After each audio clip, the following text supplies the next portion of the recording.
Top 5 Global Lapu-Lapu versus Top Barangay Yawa. Pero inaalmusal lang ni Mizaki yan yung mga top global players na ganyan pare. Kaya dapat pagdaanan natin tong mga to kung gusto nating talunin si Mizakol. 6-7. Pero marami rin talaga nagre-request sa akin na labaanan ko daw si Adlaw pare kasi may bitaw daw talaga si Adlaw pare. Malakas daw si Adlaw pare. Kaya naman eto na ikipagbakbakan ako sa kanya. Naghahampasa kami ng kanya-kanya namin mga sandata. Pero pare kita mo naman level 1 pa lang. Nagkakainta na agad. Pero dito for some reason na hindi ko alam. Lamang naman ako sa XP pero nauna siya mag level 4 sa akin. Ano ba naman yun ang daya naman? Teka lang pare. Hop, side chick. Sabay first kill. Tapos pak. Boom. Boom. Nyaw. Ay grabe nabigyan ako pare. At dahil nga lumamang siya sa early pare, hinaharas-haras niya ako dito pare, pero hindi tayo papayag na maharas niya ako pare. Iba pa rin pag si Mizaki nang haras. Tingnan mo, ay kaya ko pare. What the hell? What a side chick is that? Sabay, kanya-kanya na to pare. Kanya-kanya na. Bam, bam. Bagang. At sa part na to pare, medyo nakahabol na ako ng item, kaya kanya-kanya na. Music please.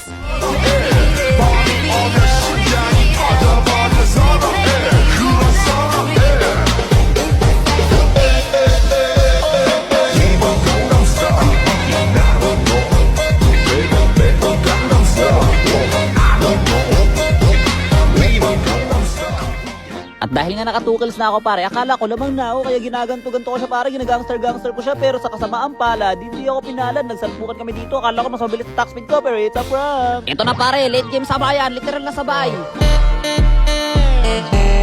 Ayun na, palitan ng first kill, sabay kami hindi nakakilos. Ay, ano na nga, sabayan na, yun na, naglaplaban na kami sa gitna pare, bam, first kill pa. Grabe, parang mas masakit siya sa akin. Teka lang naman, palit ako item, kanya-kanya na to, mabilis sa taksil ko pare, naka-RGM ako pare, naka-rose gold ako pare, at sa akin napunta ang panalo pare. Close fight yung nangyari pare, pero feeling ko naka-adapt na agad siya sa gameplay ko pare, kasi tingnan mo ako naman yung na-aurahan niya second game. Feeling ko pare, may mali sa emblem ko pag 1v1 kasi lagi ako nalulugi dito pare. Tingnan mo naman pare, parang hindi naman nababawasan yung buhay niya, bakit ganun? Nalulugi ako sa ganung part ng laban na to mga kaibigan, kaya nakuha na naman niya yung first blood dito. Tingnan mo, ang laki ng pinagkaiba namin, kahit parehas naman sana kami. Hindi pala malaki pinagkaiba. Pero dahil may nakalaban ako malakas pare, ibig sabihin may natutunan na naman ako for today's video at mukhang mas maganda yung emblem niya kaysa sa akin. Nalata naman hindi ko nga rin alam paano ako nanalo dito. Minamaximize ko na lang talaga yung Festival of Blood ko, tapos kanya-kanya na to pare, element of surprise na lang. Tapos dito sa second game pare, nagkaroon na siya ng mga error, pero hindi ka pwede magkamali kasi first to 3 kills lang dito. Ayun, nag-ulti agad siya pare. Wala na, yun na yun na in-spell mo na yung pagkatalo mo pare kapag ganon. Hindi naman nanalo pag ganyan, nag-ulti ka na agad pare. Wala na, katapusan na yung kinabuhi niya pare. Tapos dito nagpalaga na naman kami.